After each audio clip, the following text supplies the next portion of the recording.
C'est parti, bienvenue à tous. Bienvenue pour ce nouveau petit déjeuner de la Mobile Marketing Association, organisé en partenariat avec l'IAB, puisque maintenant toutes nos prises de parole et nos petits déjeuners sont organisés en commun. On a choisi aujourd'hui le thème de l'efficacité des campagnes Drive to Store. On a ces dernières années eu pas mal de prises de parole, de tables rondes organisées sur le sujet du Drive to Store. Depuis un an, ça a énormément évolué, et notamment le sujet de la mesure de l'efficacité.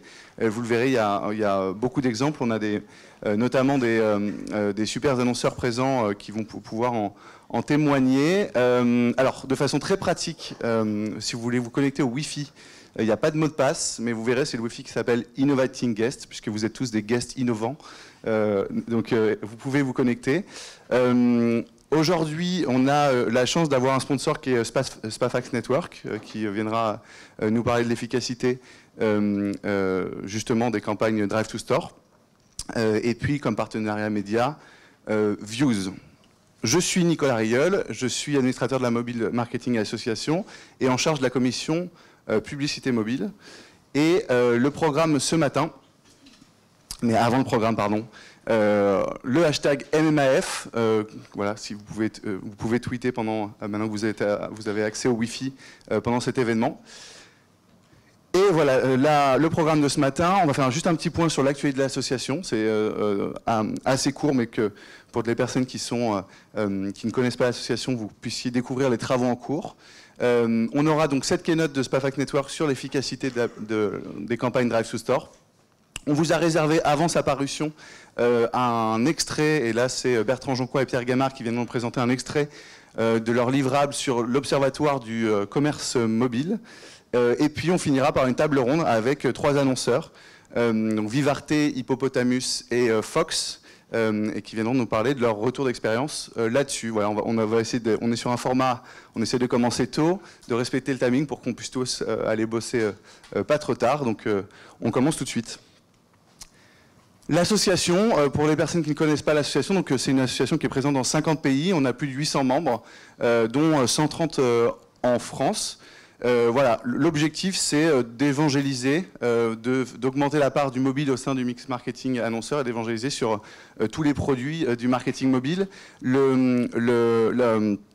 La particularité de l'association, c'est qu'on regroupe l'ensemble des acteurs du mobile, donc que ce soit annonceurs, prestataires techniques, techno, ou agences créatives par exemple, et pas seulement une seule verticale. Donc on a vraiment l'ensemble des acteurs qui sont représentés, liés au marketing mobile. Un petit point sur l'agenda à venir. La semaine prochaine, non c'était cette semaine, voilà, ne loupez pas la publication sur l'Internet des objets et comment l'Internet des objets, finalement, de l'Internet des objets à l'automatisation des services. Donc ça, vous pouvez le trouver sur le site de l'association. C'est cette parution que vous voyez ici et c'est la commission de Philippe Dumont qui s'en occupe, site et app. Aussi, donc c'est pas tout de suite la semaine prochaine, mais mi-novembre, on sera présent lors de l'événement de stratégie, les Programmatic Day, donc il y aura une table ronde où on sera présent, et aussi, vous le verrez, on va vous présenter des chiffres sur le baromètre du RTB Mobile qui sera repris lors d'un hors-série spécial de stratégie qui paraîtra ce jour-là. Vous avez ici les dates des prochaines commissions pour les membres. Pour les gens qui ne sont pas membres, sachez que quand vous devenez membre de la Marketing Mobile Association, vous pouvez assister aux commissions et participer à tous les projets en cours. Et puis, date très importante, le 1er décembre, le MMA Forum, qui est le grand événement annuel du mobile marketing en France et qu'on organise cette année. Donc, n'hésitez pas à vous inscrire. Un petit point sur la commission publicité mobile dont je m'occupe et qui organise du coup cet événement ce matin. La prochaine réunion, ça sera le 24 janvier. Et pour vous faire très rapide un petit point sur les projets qui ont déjà eu lieu en 2016 et à venir. Donc on a le précédent petit déjeuner qu'on a organisé, c'était chez Yahoo avec l'IAB et c'était sur le cross-device. On a une étude sur l'avis des utilisateurs sur la publicité mobile qui est sortie. Voilà, qu'est-ce que comment les utilisateurs pensent les formats, qu'est-ce qu'ils aimeraient vouloir, comment les formats doivent évoluer selon eux pour qu'elles deviennent acceptables et qu'il n'y ait pas plus d'adblockers sur mobile. Ça, vous pouvez aussi le retrouver sur le site de l'association. Et puis, je vais partager avec vous ce matin, je crois que le communiqué de presse doit partir la semaine prochaine sur notre deuxième édition du baromètre du RTB mobile avec les nouveaux chiffres, donc avant sa parution.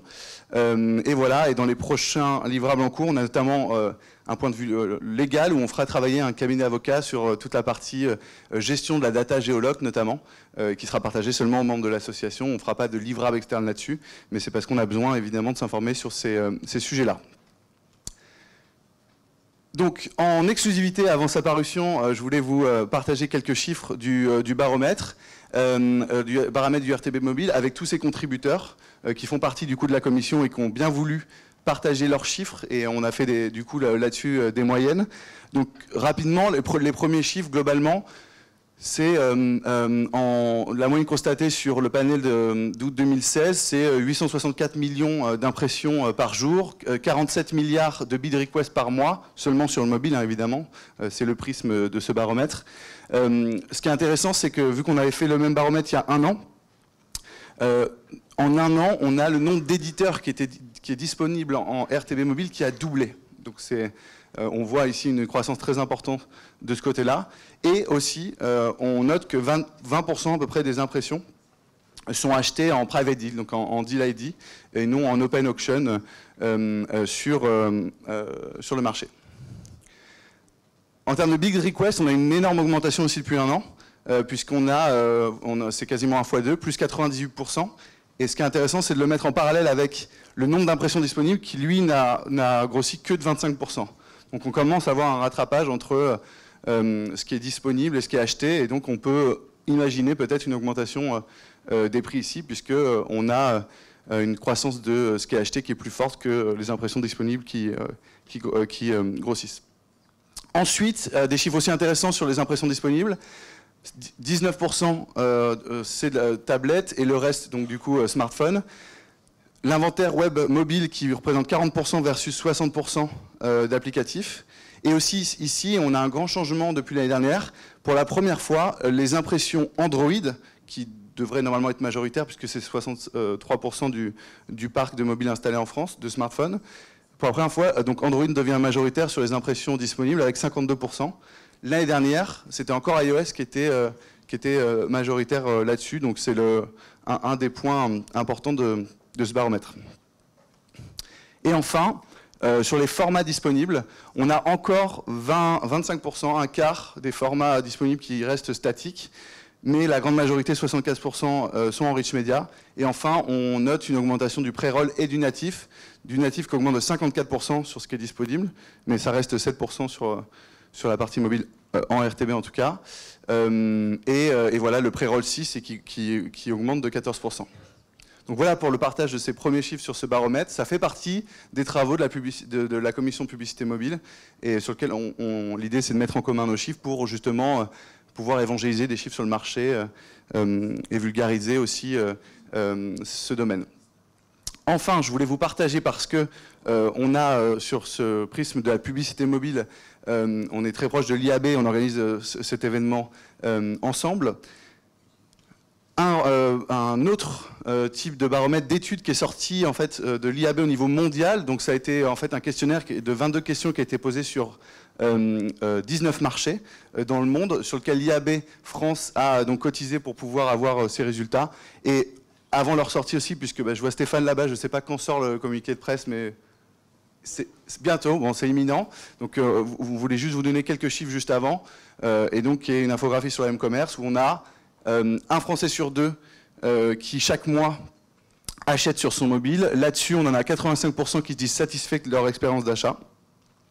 Ça a été mené par On Device Research, cette étude. Et puis, après, on a des chiffres un peu plus projectifs, où on a 67% qui projettent d'acheter davantage dans les 6 prochains mois sur leur mobile.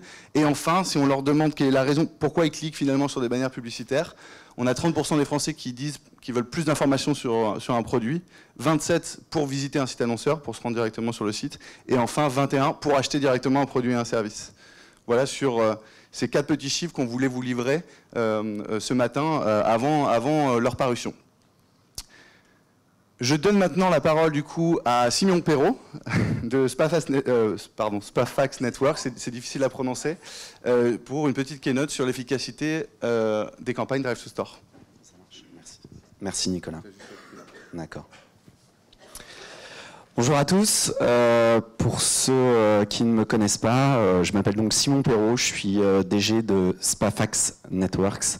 Effectivement, c'est compliqué à dire. Il y a toujours une formation en arrivant chez Spafax, vous voyez, chez Spafax pour le prononcer.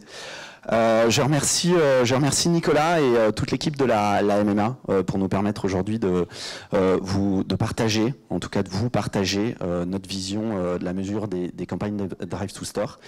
Voilà, alors juste une petite aparté, c'est pas la présentation commerciale, rassurez-vous. Pour ceux qui ne connaissent pas Spafax, et je pense qu'il y en a quelques-uns dans la salle, on fait partie du groupe WPP, on est une jeune société, on a été créé il y a un peu plus d'1 an, on est une société spécialisée dans l'accompagnement de nos partenaires, que ce soit des agences ou des annonceurs, principalement retailers, sur cette approche du Drive to Store. On a une approche basée sur la création des audiences, donc l'identification des parcours des individus dans la vie réelle, qui nous permettent donc de définir des profils d'individus, et finalement également de pouvoir mettre en place des campagnes Drive to Store, et surtout, et c'est le sujet de la conférence d'aujourd'hui, de mesurer les performances de ces campagnes. Voilà.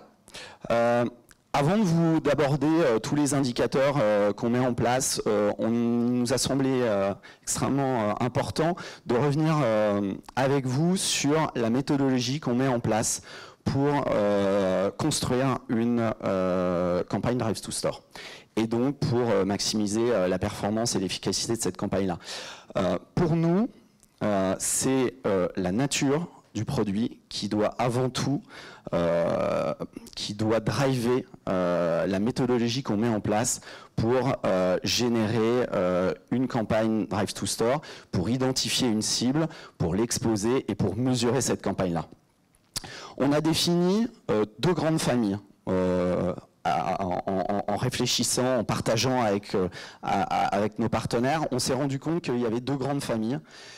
Des familles que vous connaissez par cœur de produits. Le premier, c'est les produits de grande consommation et le deuxième, c'est les produits durables. On s'est aperçu qu'il était impossible d'imaginer et de mesurer une campagne si on ne tenait pas compte en préambule de la nature même de ce produit. C'est pourquoi on a défini ces 2 grandes familles, ou plutôt on est parti de ces 2 grandes familles.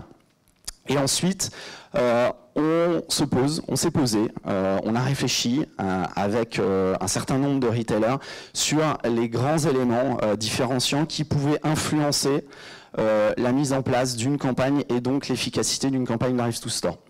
En tout premier lieu, il faut, et je vous invite à vous poser la question du purchase funnel.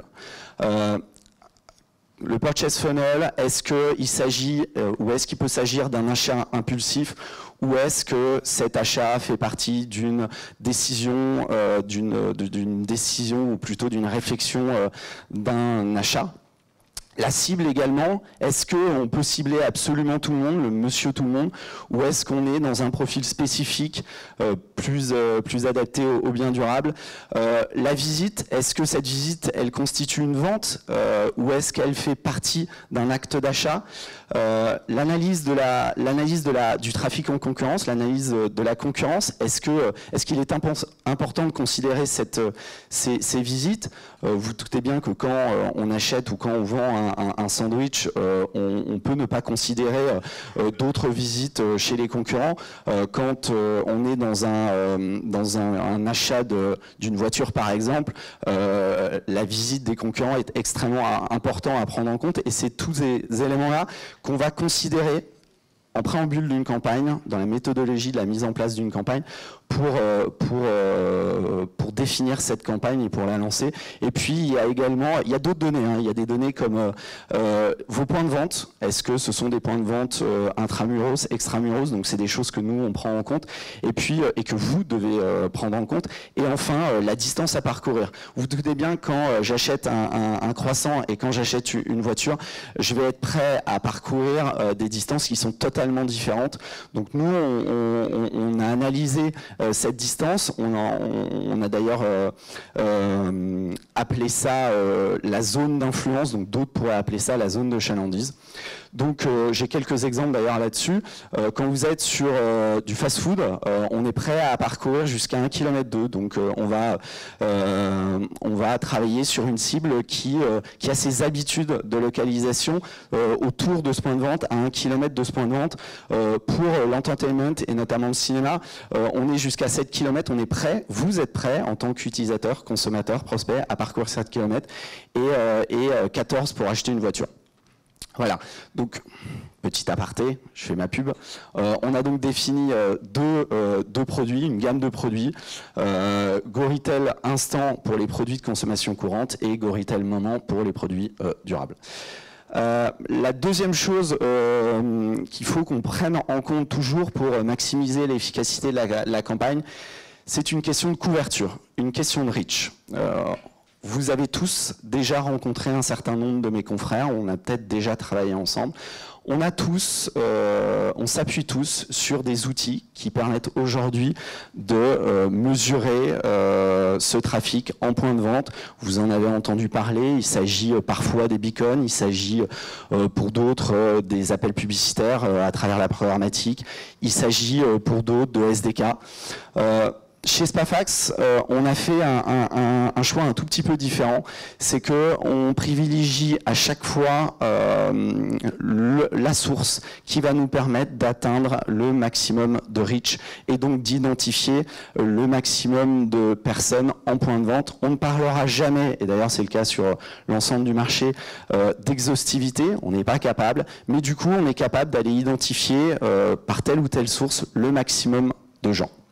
Et du coup, voici à peu près toutes les sources qui existent sur le marché. Alors, il y en a peut-être d'autres. Hein.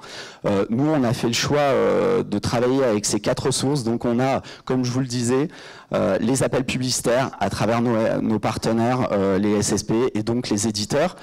Les éditeurs eux-mêmes avec qui on a mis en place un certain nombre de deals. D'autres confrères en ont fait de même. La deuxième chose, c'est les beacons. Il existe aujourd'hui des réseaux de points de vente qui disposent de beacons. On est capable aujourd'hui d'identifier le parcours des utilisateurs grâce à ces beacons, d'identifier la performance d'une campagne grâce à ces beacons. Le troisième, c'est le beacon virtuel. Alors nous, on a appelé ça beacon virtuel.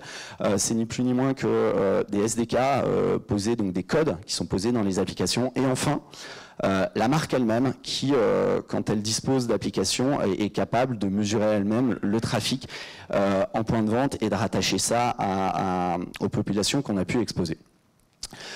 Les indicateurs.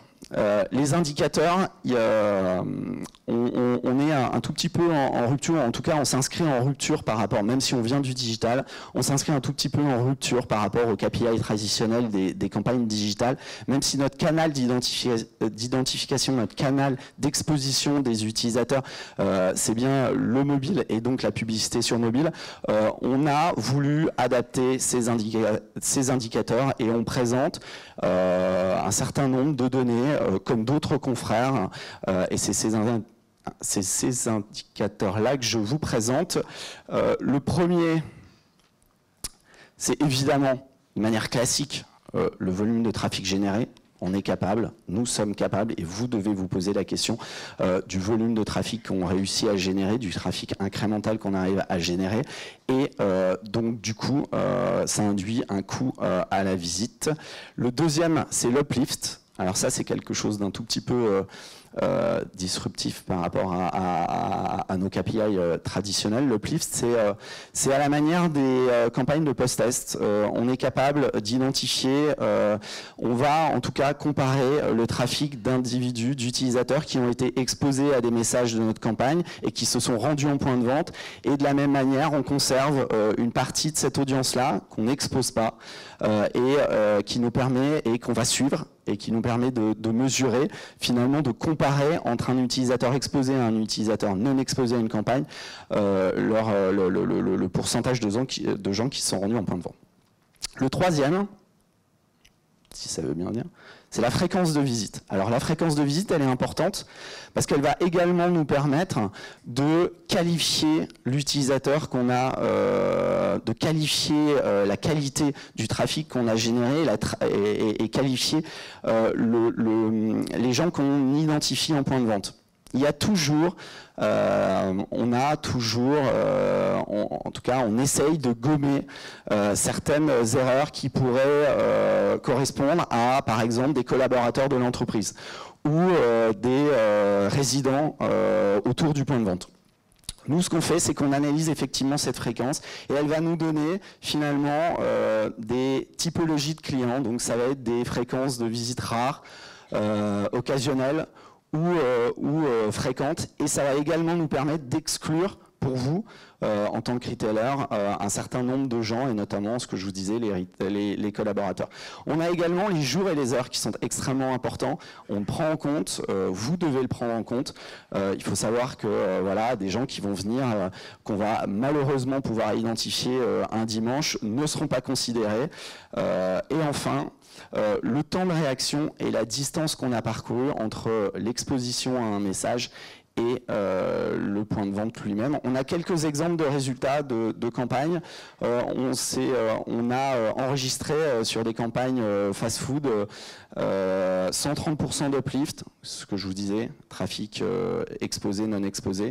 On a également été capable de faire venir, de mesurer et d'inciter parmi des réseaux de magasins spécialisés, on s'est attaché à faire venir, à exposer des gens qui avaient des habitudes de consommation chez des concurrents.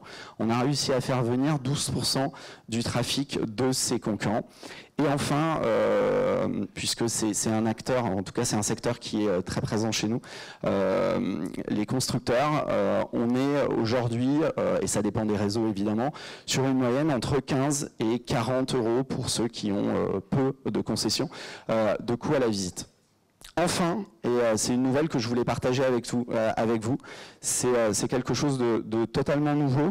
Je crois qu'on est, alors je ne veux pas me tromper si je le dis, excusez-moi pour ceux qui pourraient le proposer, mais je crois qu'on est les premiers à pouvoir proposer aujourd'hui, ou en tout cas demain, puisque c'est totalement nouveau, on a fini les tests cette semaine, on est capable de mesurer le temps passé en point de vente, et c'était la dernière brique qui pour nous, nous permettrait de qualifier réellement les individus et les utilisateurs en point de vente, puisque entre acheter une voiture, on va rester en moyenne 20 minutes, et acheter ou aller au cinéma et rester 1h30, ainsi de suite.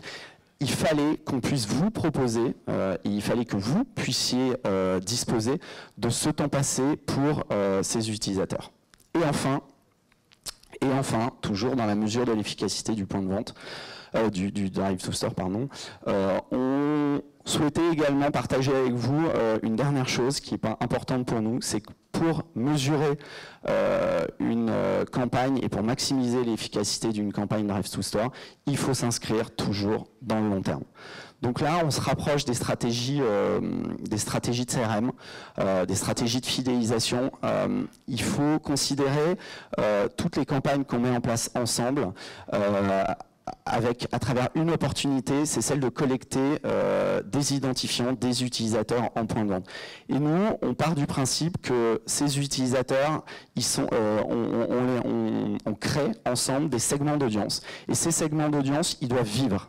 Et pour chaque campagne, vous devez réfléchir à cette typologie, mais il y en a peut-être d'autres également, hein, on peut parler de la concurrence également, à ces typologies d'individus que vous auriez exposés, qui se sont rendus en point de vente ou qui ne se sont pas rendus en point de vente, voire des individus qui se sont rendus en point de vente sans avoir été exposés, et travailler sur le long terme à travers toutes les campagnes sur ces différentes typologies de segments.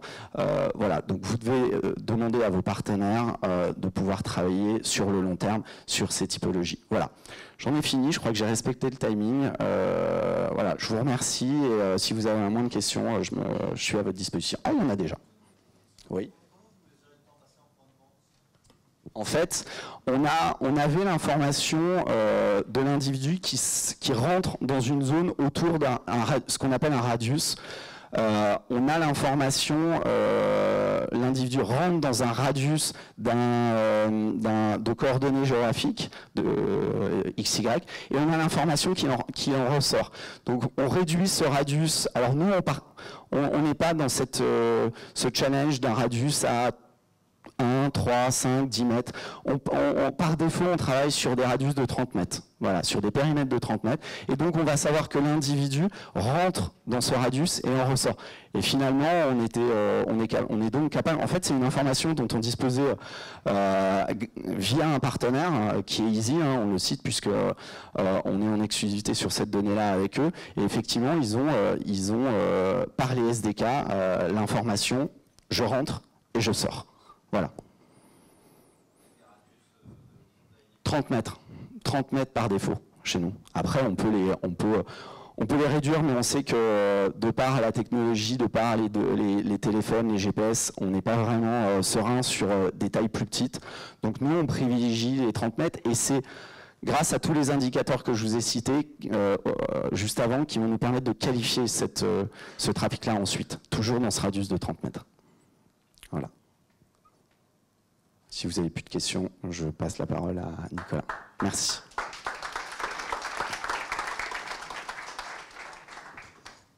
Merci Simon. Donc Spafax, et je l'ai bien prononcé, mesure le temps passé, et je t'annonce que tu as respecté ton temps de parole. Donc bravo. On passe maintenant du coup, avant sa parution encore une fois, je passe la parole du coup à Bertrand Jonquois et Pierre Guémard, tous les deux administrateurs de la Mobile Marketing Association, et qui ont travaillé sur un magnifique observatoire du M-Commerce, dont ils vont vous livrer les premiers extraits aujourd'hui. Merci Nicolas. Bonjour à tous. Donc je suis Bertrand Jonquois, je suis un des administrateurs de la Mobile Marketing Association et j'ai la chance de gérer la commission commerce mobile. Et on voulait profiter de cet événement, ce petit déjeuner, pour vous dire un peu ce qu'on va faire dans les, disons, 15 prochains jours, puisqu'on va annoncer le lancement de cet observatoire dans une quinzaine de jours, 3 semaines au maximum.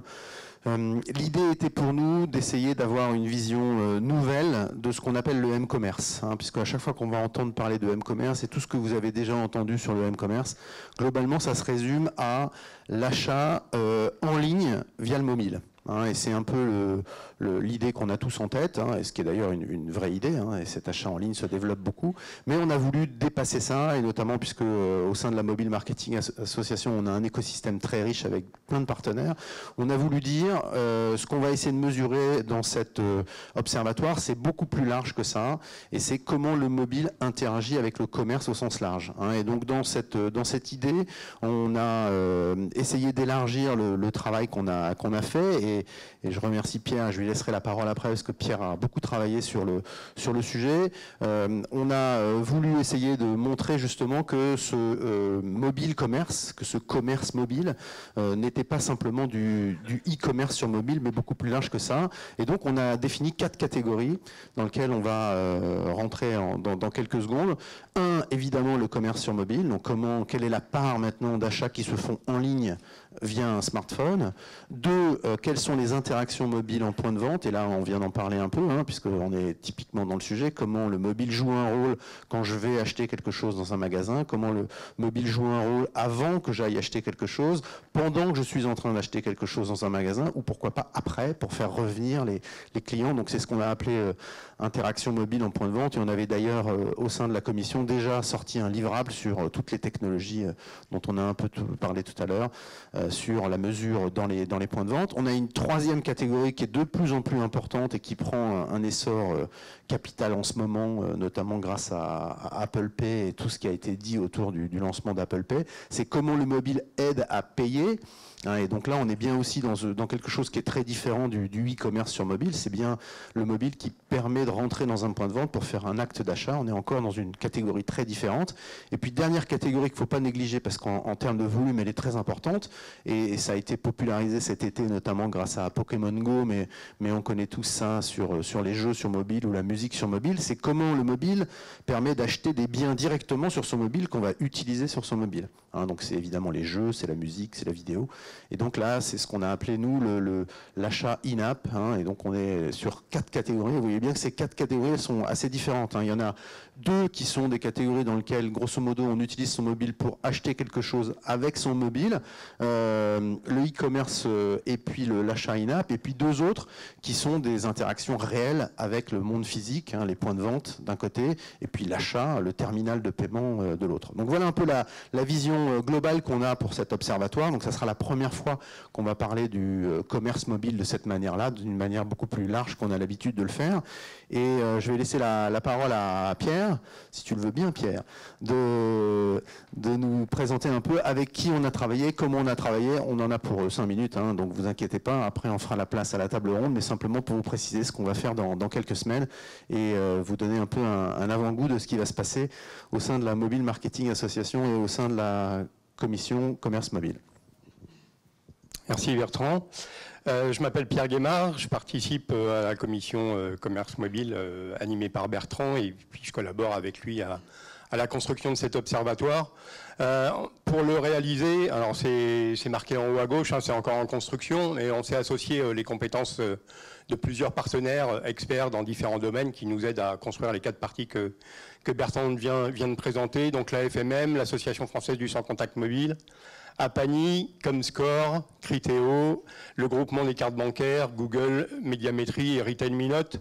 L'idée, c'est vraiment de s'appuyer sur eux pour savoir travailler sur de la donnée qui soit la plus récurrente possible, qu'on ait la possibilité d'actualiser au fur et à mesure des différents updates de cet observatoire, des indicateurs qu'on va suivre de manière régulière, et puis aussi avec un rayonnement le plus international possible, puisque notre idée, en plus de pouvoir suivre ces indicateurs dans le temps, c'est de pouvoir le plus possible comparer la position de la France avec d'autres marchés clés sur les différents points qu'on veut suivre. Alors, l'idée, c'est vraiment juste de vous donner aujourd'hui la primeur de la façon dont l'observatoire va être construit, avec juste une petite sélection de quelques indicateurs pour vous montrer comment ils seront présentés. Avec la volonté, c'est vraiment un format le plus simple possible. On va avoir dans chacune des 4 catégories entre 4 et 6 indicateurs suivis de manière régulière, avec un graphique, un élément visuel très clair, très facile à interpréter, un chiffre clé pour mettre en avant un élément fort de l'analyse de l'indicateur, et puis quand ça se justifiera, un petit pavé de commentaires qui viendra compléter l'indicateur et donner un point de force de l'élément qu'on veut mettre en avant. Donc voilà, par exemple, là, un élément sur la part que le mobile représente dans les transactions digitales au total, où on s'aperçoit qu'on a sur la France une position qui n'est pas forcément privilégiée aujourd'hui par rapport à d'autres marchés beaucoup plus avancés, mais on est quand même à un peu plus d'un quart des transactions digitales qui sont développées sur le mobile. Deuxième indicateur, qui est un indicateur là purement français, fourni par Médiamétrie sur le classement des sites e-commerce visités sur le mobile. Autre indicateur qu'on va suivre, et là évidemment dans la partie M-paiement, on va suivre de manière la plus attentive et profonde possible les différents moyens de paiement utilisés à travers le mobile, la façon dont ils sont utilisés, les profils des utilisateurs, et vous aurez là l'évolution en particulier des profils utilisateurs du NFC qui feront apparaître de manière la plus forte possible les éléments de surreprésentation par rapport aux équipés de smartphones. Et puis pour terminer, un indicateur sur la comparaison de différents marchés clés sur comment le mobile influence des ventes en magasin. Donc Bertrand a insisté dessus, hein, l'observatoire, c'est pas uniquement ce qui se passe sur le mobile, mais aussi comment le mobile sait influencer le commerce en point de vente. avec là la position pour la France de 160 millions qui sont aujourd'hui identifiés, de ventes qui sont influencées par le mobile. Et puis pour terminer, un dernier indicateur sur comment les retailers voient le mobile jouer un rôle sur leur activité ou sur leurs objectifs, avec, pour rester dans le ton de la commission de ce matin, notamment comment le mobile joue avec le store, avec l'importance accordée à pouvoir générer des visites qu'on trouvera ici, et puis comment le mobile complète le parcours entre le online en général et puis le store. Voilà. Ouais. Donc c'est vraiment un extract, hein. On est encore, la peinture est encore fraîche. C'est une histoire de quoi, d'une quinzaine de jours avant de pouvoir le livrer de manière complète et de pouvoir vous fournir là à partir dans quoi, 15 jours, 3 semaines, des indicateurs les plus pertinents et les plus réguliers possibles. Merci beaucoup Pierre. Pierre a fait un énorme travail pour faire la synthèse de toutes ces sources qui nous intéressaient pour essayer de définir ce commerce mobile. Pour conclure, j'avais envie de dire une petite chose parce que c'est intéressant quand on regarde tous ces chiffres. On s'aperçoit en fait que, alors évidemment c'est toujours difficile d'additionner des pommes, des poires, hein, mais si on additionne tous ces chiffres, on se rend compte que si on prend la part du e-commerce qui est effectué sur mobile, les interactions mobiles en point de vente, le paiement mobile, hein, si on prend tous ces chiffres, on s'aperçoit qu'on est déjà avec une influence du mobile sur le commerce qui est déjà plus importante que le e-commerce en lui-même. Donc ça c'est intéressant de voir comment la somme de tout ça fait sûrement une influence du mobile beaucoup plus grande que ce qu'on appelle aujourd'hui tout simplement le e-commerce. En tout cas, c'est un peu l'esprit qu'on essaie de poursuivre. Bertrand, tu es en train de nous dire que le M-commerce a dépassé le e-commerce, hein, le mobile commerce. Très bien. Merci en tout cas pour ces présentations. On va enchaîner effectivement sur une table ronde sur des retours d'expérience sur l'efficacité des campagnes Drive to Store. Donc j'invite mes invités à me rejoindre. Laetitia Blin qui est Digital Marketing Manager chez Hippopotamus. On peut l'applaudir. Bonjour Laetitia. Mathieu Rampant qui est également Digital Manager à la 20th Century Fox. On peut l'applaudir. Et Sandrine Mellon, qui est Head of Acquisition chez Vivarte. Bonjour Sandrine.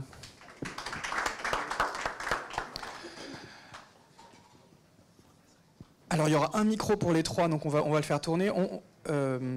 Oui, bon, alors on va commencer effectivement par Mathieu. Donc je disais Digital Manager à la Fox. Fox, c'est ce grand nom du cinéma. Qu'est-ce qu'on peut dire pour le présenter en quelques mots? Donc Fox, filiale, donc Fox France, filiale française du studio américain évidemment. Donc nous, on ne fait que de la distribution, aucune production française. Donc c'était récemment la semaine dernière les Trolls qui approchent le million d'entrées, Miss Peregrine et les enfants particuliers de Tim Burton qui approchent les 2 millions d'entrées.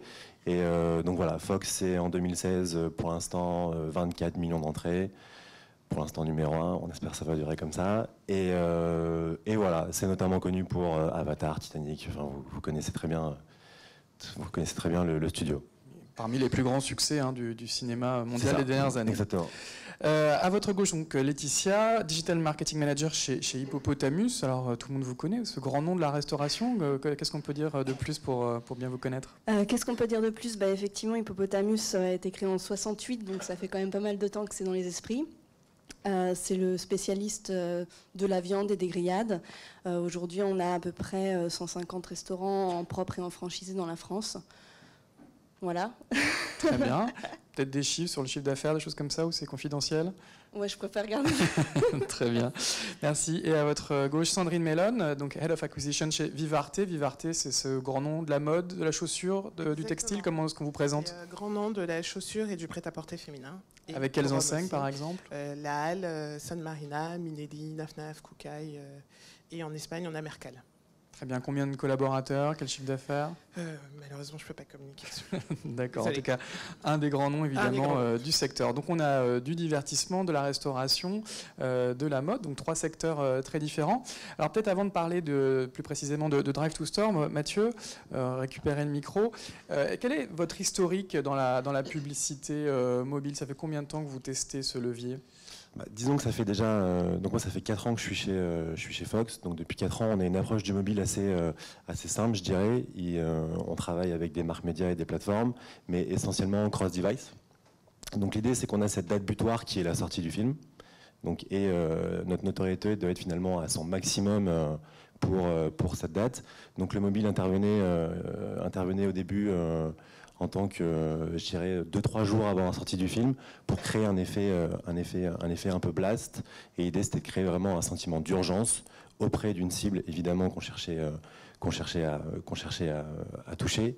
Et l'idée, c'était maximiser nos différentes entrées sur ce premier jour. Quand vous dites cross-device, c'était en complément en fait, d'autres écrans digitaux, principalement le desktop. Exactement. Et depuis cette année, mais j'imagine qu'on va en parler un petit peu plus en détail un peu plus tard, justement, on essaie de mettre en place des campagnes de géolocalisation pour encore plus d'arriver du monde dans les salles de cinéma. On va y venir, mais donc c'était principalement du branding ou il y avait déjà un peu du branding. Non, que du branding. Que du branding. C'était vraiment faire que de la visibilité, faire en sorte que notre film soit le plus fort, une fois encore, sur cette date de sortie qui est cette date butoir pour faire en sorte que les gens viennent voir notre film en salle de cinéma. D'accord, et c'est quelque chose que vous continuez? Vous étiez satisfait de ce bien format? sûr. Non, bien sûr, oui, c'est quelque chose qu'on continue, et une fois encore, ça s'intègre dans une stratégie un peu plus globale, cross-device, et on va chercher, évidemment, comme beaucoup, l'audience qui nous intéresse.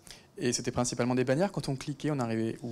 Non, alors oui, ça se concentre essentiellement sur de la vidéo. Bien sûr, on est du cinéma, donc le format principal, le format principal pour vendre nos films et finalement raconter une histoire et inciter les gens à aller voir notre film, c'est la vidéo. Donc soit des spots de 20 secondes, le trailer évidemment, et d'autres formats. Et sur mobile, vous avez démarré avec de la publicité vidéo? Ouais, exactement. Ouais. Voilà, l'idée c'est on concentre, le 80-90% de nos investissements, ce n'est que de la vidéo. D'accord. Et vous en étiez satisfait, juste pour terminer là-dessus? Oui, bien sûr, très satisfait. Non, c'est une fois encore, ce format est je pense le meilleur format en tout cas pour vendre nos films et une fois encore créer du désir chez des potentiels spectateurs. Merci. Laetitia également, quel est votre historique dans la publicité mobile? Depuis combien de temps vous utilisez ce levier? Alors l'historique il est très faible. Non, en fait ça a été très récent parce qu'on a commencé à lancer la publicité sur mobile depuis le mois de mai-juin. Ah oui, cette année? De cette année, voilà, donc c'est vraiment très récent. Ce qui se faisait juste ici, c'était plutôt de l'activation de nos bases CRM. On a un programme de fidélité qui est très important parce qu'on a aujourd'hui à peu près 800 000 personnes qui sont encartées et ça représente à peu près 30% de notre chiffre d'affaires, donc on est quand même très fiers de ce programme de fidélité. La base est activée, je dirais, de manière classique par des emailing pour des opérations nationales. Et la particularité, c'est qu'on permettait à chaque restaurant en local de cibler ses encartés par des campagnes SMS pour des opérations vraiment spéciales au restaurant. Ce qui a changé donc cette année et pourquoi on est parti sur le mobile, c'est que cette année, en fait, on a lancé un nouveau territoire de marque, à chacun son hippo. Donc l'idée derrière ça, c'est qu'on avait besoin de pouvoir diffuser un message vraiment qui parlait justement à chacun. Hippopotamus, voilà, tout le monde connaît, c'est un peu l'universalité. On réunit toutes les générations dans nos restaurants. On s'adresse à toutes les typologies de clients. Et d'ailleurs, on invite tous nos invités à s'y rendre ce midi. Ce midi, voilà, n'hésitez pas. Et du coup, on avait vraiment besoin d'un moyen d'adresser le bon message à la bonne personne au bon moment. Et c'est vraiment le mobile qui est apparu comme une évidence pour nous. Et vous avez un historique dans la publicité desktop, digitale, traditionnelle? Pas énormément. D'accord. C'est intéressant. Donc vous avez démarré pratiquement directement avec l'écran mobile. Tout à fait, oui. Très bien. Sandrine, même question. Quel est l'historique du groupe Vivarte dans la pub digitale et la pub mobile? Alors, si je parle de la pub mobile, en tant que telle, on faisait des campagnes SMS sur toutes les marques. C'était vraiment des campagnes traditionnelles avec plutôt un axe complètement promotionnel et parfois, en fonction des marques, de la réactivation de clients dormants qu'on ne pouvait pas contacter. Donc c'était concrètement, c'est les soldes, venez. C'est les soldes, venez. Ouais. Aujourd'hui, vous avez acheté à un moment donné sur Minelli ou San Marina, on ne vous a pas vu depuis. Il y a une offre en magasin. Revenez. Et il y a quelques mois, justement, on s'est rendu compte que les magasins n'avaient pas tous le même niveau de trafic, n'avaient pas les mêmes problématiques en termes de génération de chiffre d'affaires ou en termes de, tout simplement, visibilité. On s'est dit, tiens, le digital, ou le mobile, était un des leviers pour générer un peu plus de trafic. Et vous ne faisiez pas de vente en ligne? Il n'y avait pas une problématique, tout simplement, d'amener des clients dans vos points de vente virtuels? Oui et non, c'était pas tant une problématique puisqu'en gros, si vous voulez, la logique était complètement séparée. En fait, ce n'était pas mesuré de la même manière. Et justement, on s'est dit, il y a 8-9 mois, il fallait peut-être réconcilier parce qu'on avait forcément, quelque part, on perdait des clients ou on perdait de la donnée justement sur ce qui se passait dans nos magasins ou sur les sites web. Raison pour laquelle on s'est dit, il fallait se lancer sur des campagnes mobiles. La première a eu lieu au mois de juin. Très bien, alors on va revenir dans un instant sur cette campagne. Peut-être on va juste avant donner la parole à Mathieu donc pour nous parler de Drive to Store. Alors je crois que vous travaillez avec notre sponsor, Spafax Networks. Quel est le dispositif que vous avez lancé avec eux sur le marché français? L'idée c'était, j'imagine, d'attirer des consommateurs dans les salles de cinéma. C'est ça, la problématique c'était vraiment comment inciter les potentiels spectateurs à aller dans les salles de cinéma et surtout choisir notre film. Donc on a été... Spafax a été le premier partenaire avec qui on a mis cette opération en place. Donc on l'a appelé la stratégie du dernier kilomètre. Stratégie du dernier kilomètre. Last mile strategy. C'est gros brainstorm, hein, ça prend du temps. Et l'idée est assez simple, c'est on déterminait des zones de chalandise. Donc à Paris, on était sur du 500 mètres. Et évidemment, en province, cette zone était un peu plus importante. Et en fonction d'une cible qu'on voulait toucher, en achat programmatique, on allait cibler ces différentes personnes avec un affichage dynamique. Donc c'était de l'interstitiel ou du pavé qui était un peu plus intégré, je dirais, dans le contexte, dans l'application choisie. Donc pas de la vidéo cette fois-ci? Non, pas de la vidéo, effectivement. C'était un peu plus compliqué. Donc là, l'idée, c'était vraiment de dire aux spectateurs, ça intervenait une stratégie qui intervenait le jour de sortie du film, pour justement d'arriver en salle de cinéma. Et le message était assez clair, c'était à 200 mètres, sur ta gauche, il y a l'UGC, les Halles, pour aller découvrir ton film. Et plus récemment, on a essayé d'aller un petit peu plus loin et on a travaillé avec Webedia et notamment Allociné. Ça a du sens parce qu'ils ont une data cinéma qui pour nous est ultra importante. Et on allait aussi jusqu'à l'affichage de la prochaine séance. Donc non seulement c'était à 200 mètres, il y a Gaumont-Marignan qui passe le film Les Trolls et c'est à 18h. Même si on se doute bien que les gens vont pas se dire tiens, et puis il y a des séances toute la journée, donc on peut imaginer que c'est pas nécessaire de faire ce ciblage. Non, bien sûr, mais c'était vraiment au-delà du drive to cinéma, on avait aussi une logique de visibilité. Donc on se doutait bien que les gens se disaient pas, allaient pas se dire j'ai 2 heures, allez hop, viens on va voir les trolls. C'était aussi planter quelque part un peu cette graine et au moment du choix d'aller au cinéma, les Trolls, pourquoi pas. D'ailleurs, je vous invite à aller le voir, il est génial. Oui, ils iront juste après être allés chez Hippopotamus et s'être acheté une nouvelle paire de chaussures. Juste pour terminer sur le format, donc vous avez ciblé principalement via des bannières, vous avez acheté sur des plateformes programmatiques, notamment sur des applications comme Allociné, c'était ça l'inventaire? On utilisait la data Allociné, mais quand on est cinéma, on ne peut pas...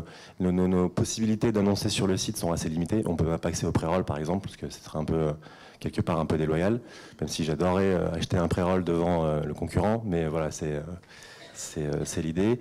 Et donc pas forcément format bannière, parce qu'une fois encore, c'est un format qui est un peu trop petit pour nous. Donc il faut l'idée, c'est quand même raconter une histoire et avoir un visuel qui soit assez impactant et clair. Donc c'était format interstitiel, format pavé, que ce soit in-app ou site mobile, pour avoir une surface d'expression un peu plus importante. Très bien. Et on reviendra dans un instant sur les performances de ces campagnes. Laetitia, donc, quelle était la problématique d'Hippopotamus et pourquoi avoir lancé et quelle opération avez-vous lancé? Alors la problématique, elle est simple, c'était comment augmenter le chiffre d'affaires dans les restaurants et générer du trafic. Voilà. C'est une grosse responsabilité. Voilà. D'accord. Du coup, on s'est tourné vers les campagnes médias digitales parce que pour nous, c'était vraiment le moyen d'avoir, pour la précision du ciblage et pour l'efficacité de la mesure que ces campagnes apportaient. On travaille aujourd'hui autour de 3 grands leviers. En fait, on fait plutôt ce qui va être le display mobile, on s'appuie sur la technologie Databerries. Donc Databerries se repose en fait sur les comportements des mobinautes et en fait ça va nous permettre ensuite d'afficher un interstitiel sur le réseau d'applications partenaires. Nous, ça nous intéresse beaucoup parce que ça va nous permettre vraiment de segmenter en fait la data géolocalisée et de diffuser ensuite sur cette data pour pouvoir mesurer de manière efficace le nombre de visites que ça va générer en restaurant. Pour vous donner en fait un exemple, typiquement, on va réussir à cibler des personnes qui vont justement qui vont se rendre au cinéma, ensuite qui vont partir au restaurant, et là on va leur dire youhou, tu sais, chez Hippopotamus, ta place de cinéma, elle te vaut 5 € de réduction sur ton repas, enfin sur ton addition. C'est-à-dire que vous tracez le chemin du mobinaute qui est passé près d'un cinéma et a priori c'est et qui s'est rendu dans un restaurant concurrent. Voilà, exactement, et qui est typiquement le profil de certaines de nos cibles. Parce que en fait, voilà, l'histoire d'Hippopotamus autour du cinéma, ça date depuis une vingtaine d'années. Donc c'est vrai que c'est une manière aussi de mettre en avant nos offres sur ce type de cible. Donc vous avez démarré directement avec ce genre de campagne. Voilà. Et ensuite, on a aussi un deuxième levier, c'est l'activation sociale. Donc sur Facebook, via le local awareness. Donc là, on est aujourd'hui en test sur une version bêta avec iProspect. En gros, ça consiste à diffuser une publicité sur une timeline d'une personne qui va s'être géolocalisée près d'un restaurant et dont les centres d'intérêt vont correspondre aux critères de ciblage qu'on aura définis auparavant. Ce format-là, en fait, va nous permettre d'allier la créativité à notre message, parce que du coup, on est sur du visuel quand on est sur Facebook. Et ce qui est important pour nous, c'est que le message va être diffusé par nos restaurants, nos pages Facebook des restaurants, et pas par la page Hippopotamus. Du coup, ça permet en fait de donner de la visibilité en local à nos actions nationales, et ça permet surtout, voilà, on est une grande chaîne de restaurants, on a à peu près, je dirais, la moitié des restaurants qui sont franchisés, donc ça permet aussi à ces restos franchisés d'avoir une autonomie un petit peu.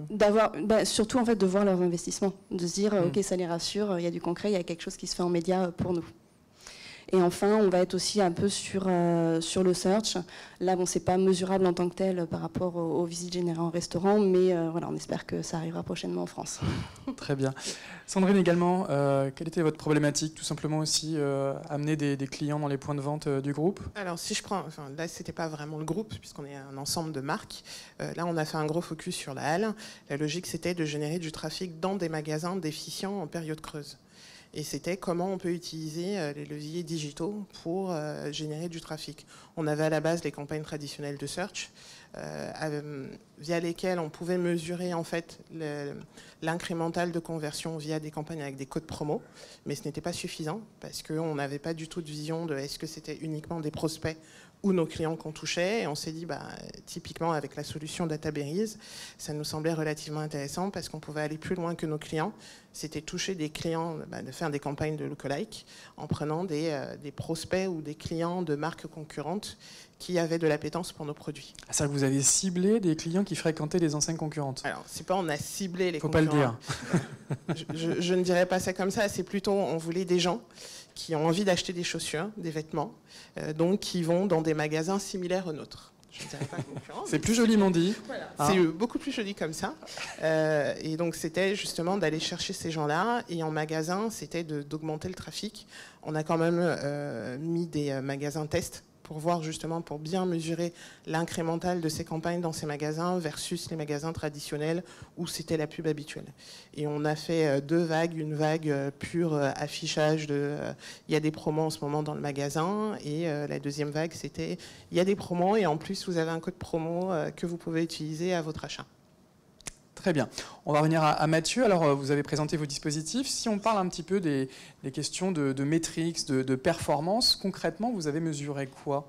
Alors, dans notre industrie, nous n'avons pas du tout la main sur cette billetterie finale qui est l'exploitant ou le site exploitant. On ne sait pas du tout qui achète finalement nos billets. Donc concrètement, UGC, Gaumont ne vous donne pas les informations. Donc vous êtes un peu aveugle sur la partie transformation. C'est ça. Donc on ne peut pas du tout connaître un taux de conversion entre toutes les campagnes qu'on peut mettre en place finalement et les spectateurs qui vont dans nos salles.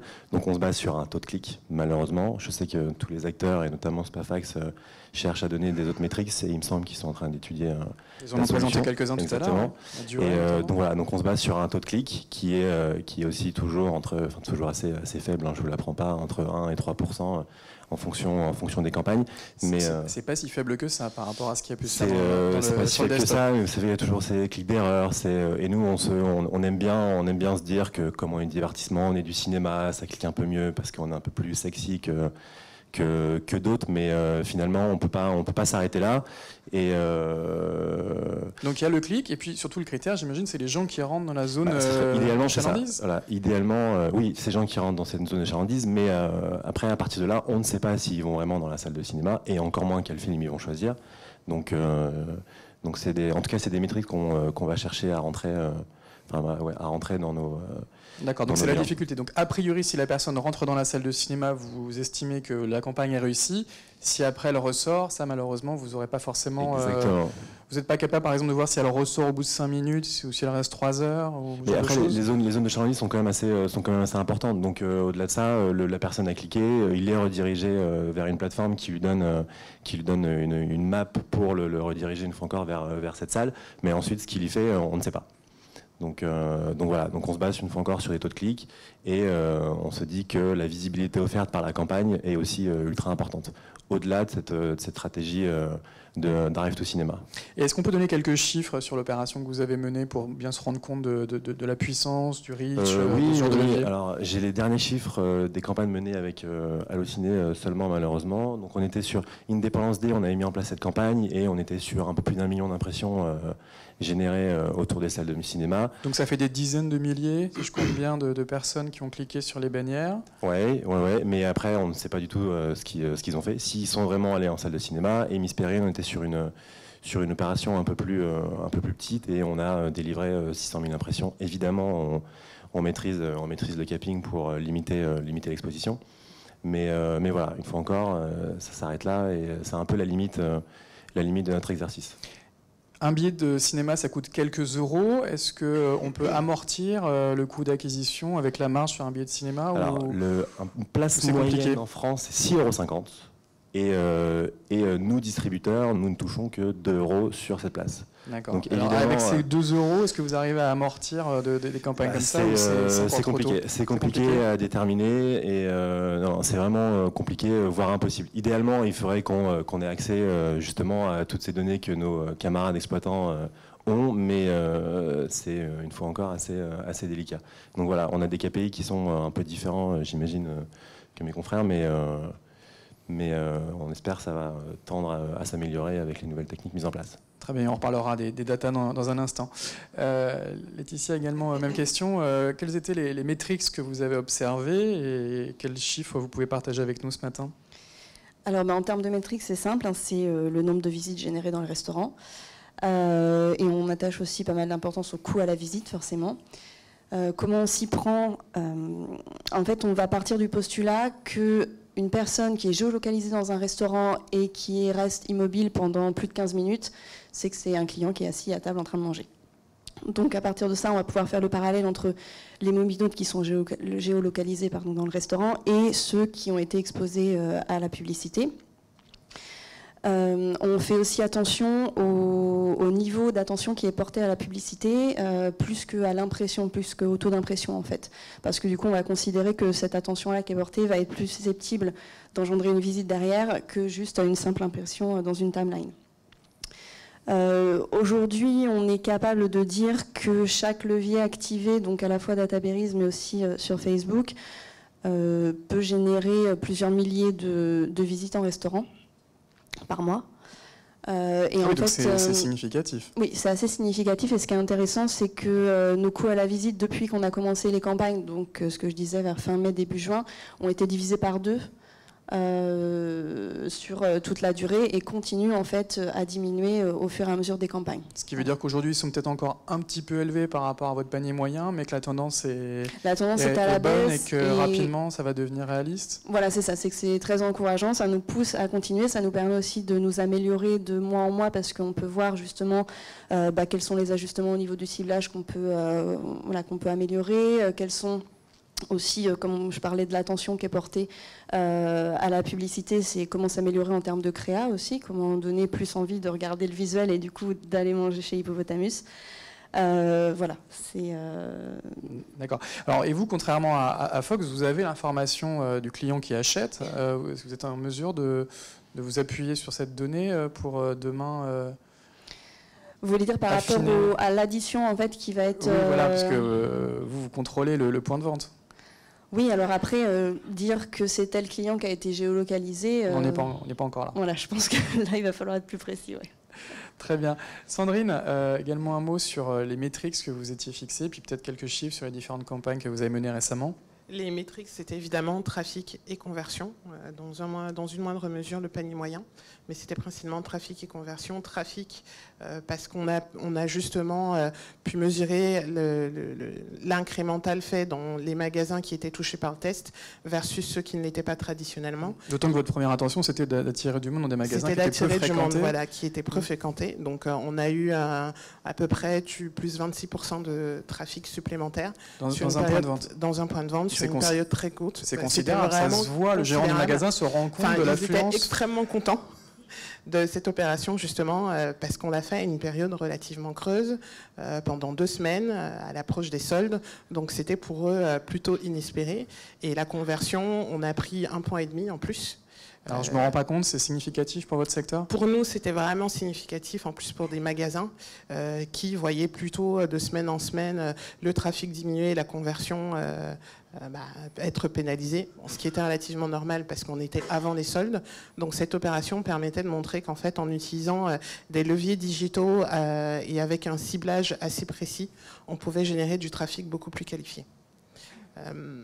C'était rentable comme opération ? Alors, la volonté première, ce n'était pas tant la rentabilité, c'était vraiment plus de la génération de chiffre d'affaires.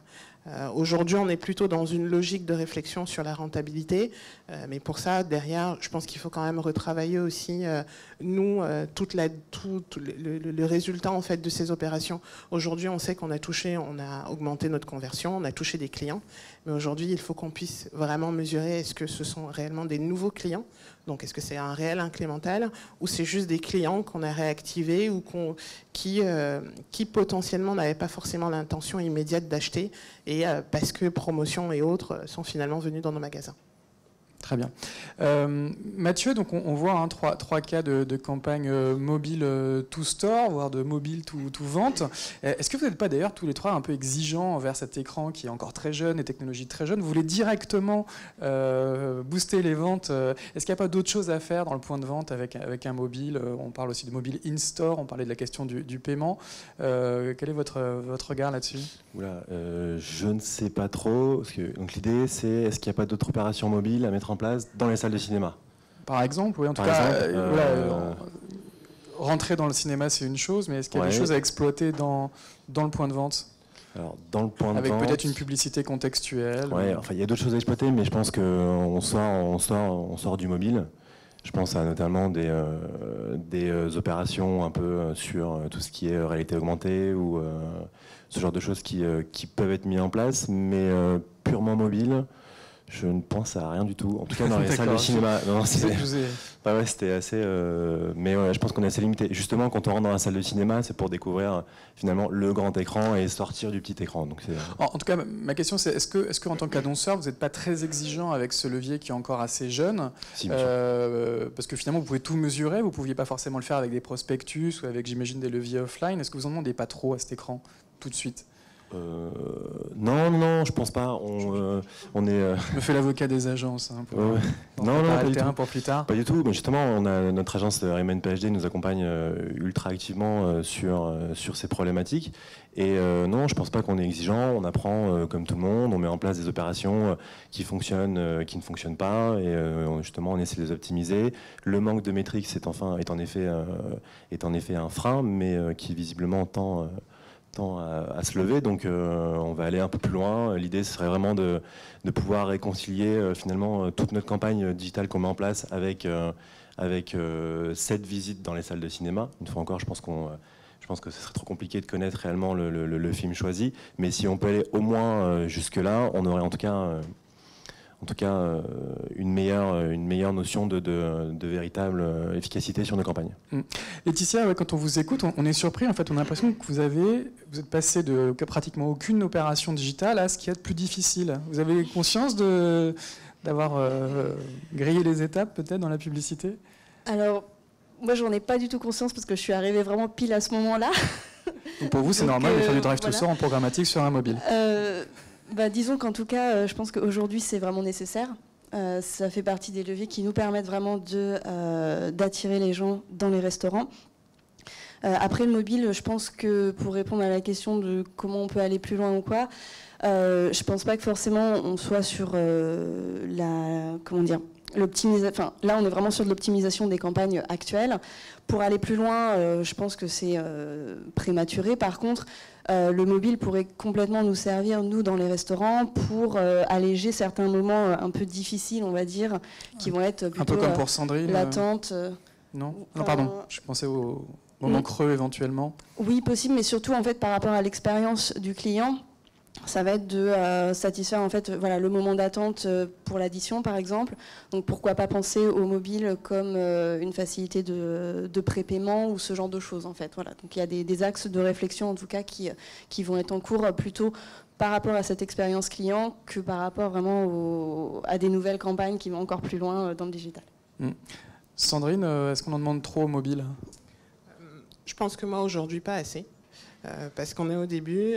Nous, c'était déjà une volonté en fait d'éduquer en interne, de dire aujourd'hui au magasin, les campagnes traditionnelles, le SMS, c'est pas suffisant. On peut faire beaucoup plus, on peut toucher différemment. Et ils faisaient quoi les magasins? Donc le SMS, ils faisaient aussi peut-être du prospectus ou de la communication traditionnelle? C'est SMS et affichage en magasin. Le prospectus pour lui c'est complètement démodé. Donc on n'y parlait plus, on n'en parlait même plus. Et nous c'était vraiment de dire on peut vous aider à aller beaucoup plus loin, on peut vous aider à toucher une cible beaucoup plus large et non pas uniquement attendre que le client passe devant votre magasin. On dit toujours, le physique, c'est parce que j'ai vu le magasin au coin de rue que j'y vais. Le digital, c'est on me demande que je peux être touché n'importe où. Et c'était de leur montrer que via le mobile, on pouvait le faire. Donc c'était un premier test, éducation, les résultats étant plutôt concluants. On va aller beaucoup plus loin, mais je pense qu'aller beaucoup plus loin signifie aussi pour la marque d'être très clair dans ses ambitions sur ses leviers, d'y mettre les moyens. Et surtout d'avoir vraiment un objectif clairement défini. Aujourd'hui, c'est un objectif de chiffre d'affaires parce qu'on s'est dit pour les magasins, c'était le plus simple. En fait, c'était de leur montrer, on vous fait venir des gens, ça génère de l'argent, c'est plutôt génial pour vous. Et non pas uniquement de leur dire, ça va faire beau, on va faire de jolies bannières. C'était souvent abstrait. C'était souvent abstrait, là on est passé sur du concret.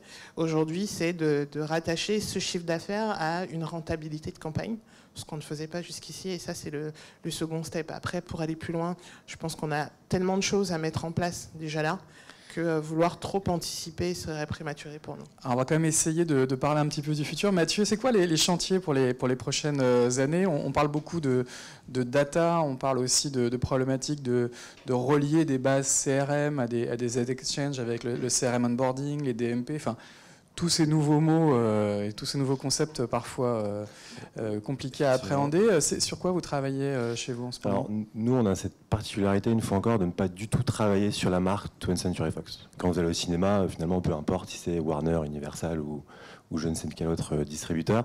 Donc finalement, l'intérêt d'avoir une base CRM et une DMP est un peu... il n'y a finalement pas trop d'intérêt. Les films sont différents, le positionnement, le ciblage est très souvent différent. Évidemment, on crée des clusters sur un X-Men pour aller retargeter sur un Deadpool, mais ça s'arrête là. Donc finalement, sur les pistes... Vous n'êtes pas en mesure effectivement de garder le souvenir d'internautes ayant un bon profil et pouvoir les recibler plus facilement derrière? On le fait une fois encore avec des partenaires, mais avoir cette logique du DMP c'est beaucoup trop tôt pour nous. Je pense que c'est pas du tout... C'est des discussions évidemment qu'on a eues, mais une fois encore, comment vraiment qualifier, comme on n'a pas accès à cette conversion, finalement on ne peut pas vraiment qualifier de manière très précise et surtout en tant qu'acheteur de billets de cinéma et consommateur de cinéma, ces différentes personnes, même un halluciné finalement on ne peut pas le faire puisqu'il n'a pas une fois encore accès ce client final. Donc mais ça serait le Graal pour demain, en gros, savoir si un client, par exemple, a déjà vu un de vos films, ça ne sert à rien de lui renvoyer une publicité. L'idéal, ce serait de pouvoir croiser ces données. Ah oui, complètement. Oui, ce serait effectivement le Graal. Donc une fois encore, je disais, si on peut, pour l'instant, la prochaine étape, c'est vraiment avoir cette notion des personnes qui sont rendues dans les salles de cinéma, qui se rapprocherait pour nous d'une réelle conversion et étudier finalement une efficacité plus ou moins réelle des différentes opérations qu'on met en place. Donc il faudra continuer à discuter avec UGC et Gaumont pour qu'ils partagent ce type de données. Discussion compliquée, si je comprends bien. Laetitia, ça serait quoi les prochaines étapes pour vous, notamment en matière de data ? Alors un peu comme Mathieu, pardon, le bug. C'est un peu prématuré aujourd'hui pour vraiment pousser l'expérience plus loin. Par contre, ce sur quoi on commence à travailler, c'est d'intégrer notre base d'encartés sur Facebook pour voir si les coûts à la visite sont meilleurs. Et on part aussi également sur du retargeting. Enfin, on essaye d'augmenter de plus en plus le retargeting en retouchant donc les personnes qui sont déjà venues en restaurant, chez Hippopotamus. D'accord, donc un retargeting géographique. Oui, c'est ça. Parce que jusqu'à présent, c'est toujours plutôt des visites de site web. Voilà. D'accord. Oui, ouais. Et du coup, on s'est aperçu en fait que justement le coût à la revisite cette fois-ci est 2 fois plus bas que sur de la prospection pure. D'accord. Voilà. Mais aujourd'hui, par exemple, vous avez une grosse base CRM, vous nous en parlez tout à l'heure, elle n'est pas forcément reliée aux activités publicitaires. C'est encore 2 choses distinctes. Oui, tout à fait. Pour l'instant, c'est assez c'est complémentaire, mais il faut qu'on essaie d'activer. Et vous parlez avec les équipes CRM ou Tout à fait. La responsable CRM est à côté de mon bureau, donc pour ça, on communique bien. Et ça fera partie des gros chantiers, j'imagine, des prochaines années. On parlait aussi tout à l'heure, on y travaille au sein de la Mobile Marketing Association sur les questions de paiement mobile. Vous allez aussi peut-être travailler là-dessus pour remonter les données et avoir une idée plus précise de la performance de vos campagnes ? On va y réfléchir. D'accord. On aura l'occasion du coup sans doute de se revoir. Tout à fait. Sandrine, également, un mot peut-être sur tous ces nouveaux concepts autour de la data, du CRM onboarding, des DMP. C'est les sujets sur lesquels vous travaillez aujourd'hui ? C'est des sujets sur lesquels on commence à réfléchir. Nous, on avait déjà une première volonté, c'était de réconcilier en fait les données clients magasin et online, pour vraiment savoir qui sont nos clients. Est-ce que vous avez une approche en silo ? Exactement. Donc c'est pour ça que je dis c'était déjà le premier step réconcilié. Une fois qu'on a réconcilié, c'est pouvoir créer des audiences cibles sur lesquelles on va pouvoir y targeter à avoir des annonces beaucoup plus géolocalisées par rapport aux enjeux des magasins. Ça, c'est le second step. Et le dernier, évidemment, on réfléchit à est-ce que c'est une DMP ou pas DMP ? Parce qu'aujourd'hui, le terme DMP, chacun de nous l'interprète un peu comme il veut. Mais il faut voir plutôt par rapport à ces enjeux, par rapport à la data qu'on a à disposition, les outils qu'on a à disposition, et derrière, une fois de plus, quelles sont les ambitions de la marque en termes de chiffre d'affaires ou de ROI. Concrètement, si je fais mes courses et que je sors du magasin là, aujourd'hui, si vous achetez sur des plateformes publicitaires, vous allez me cibler comme si j'étais pas votre client. Malheureusement, donc, oui. Voilà, c'est ça. Donc, quand est-ce que vous serez en mesure d'avoir cette... Qu'est-ce qui vous manque pour avoir cette information ? Qu'est-ce qui nous manque ? Est-ce qu'on part sur une DMP ou pas ? Et puis évidemment aussi de relier ça, on y est presque. Le CRM. Donc, on y est presque. On a plutôt bien travaillé, ça avance très bien. Donc ça, c'est plutôt une grande victoire en très peu de temps d'avoir réussi à le faire. Maintenant, c'est comment on fait pour être beaucoup plus affinitaire et réfléchir vraiment dans une logique ancien et nouveau client. C'est quelque chose qui compte énormément pour chacune de nos marques. Très bien. Je vais vous donner à tous les trois un petit mot de conclusion. Alors Mathieu, d'abord, on invite tout le monde à aller voir les Trolls au cinéma ce week-end. Et Miss Peregrine qui est toujours en salle d'ailleurs. Et également. Et donc en gros, la conclusion, c'est que le Drive to Store, le Drive to Cinéma, ça marche. Alors, une fois encore, on est un peu limité en metrics, mais je sais que justement Spafax travaille est maintenant capable, je crois, d'analyser ces personnes qui se rendent dans les salles de cinéma. Avec le temps, les 2 heures, ça pourrait confirmer qu'on est allé en salle. Exactement. Et on travaille aussi beaucoup avec Atlas, qui visiblement serait capable de mesurer cette donnée d'ici l'année prochaine. Qui est le serveur de Facebook. Exactement, c'est ça. Donc voilà, donc là, on aura vraiment une donnée qui se rapproche d'une conversion. Très bien. Laetitia, un mot de conclusion. Donc le drive to restaurant, ça marche ? Oui, ça marche.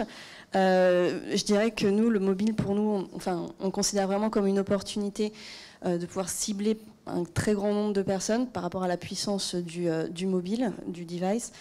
et de pouvoir mesurer efficacement le retour, la performance de ces campagnes.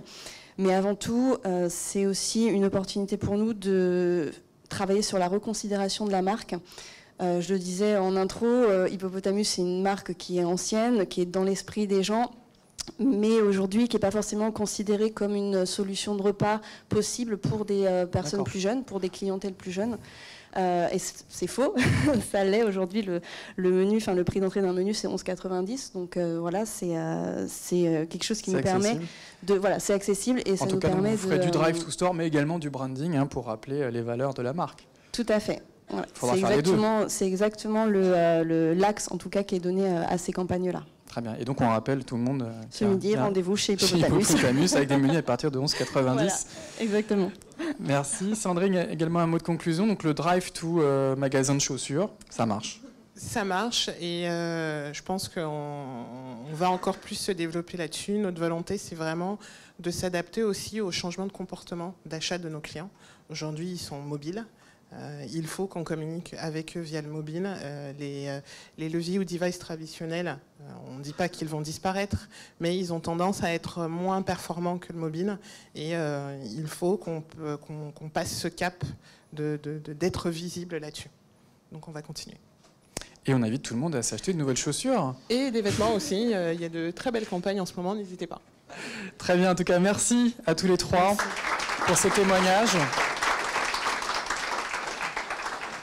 Nicolas, bonne nouvelle, donc l'avenir est à la M-Publicité et au M-Marketing, au M-Commerce. Oui, et je note que d'ailleurs, le mobile est plus performant que les autres leviers.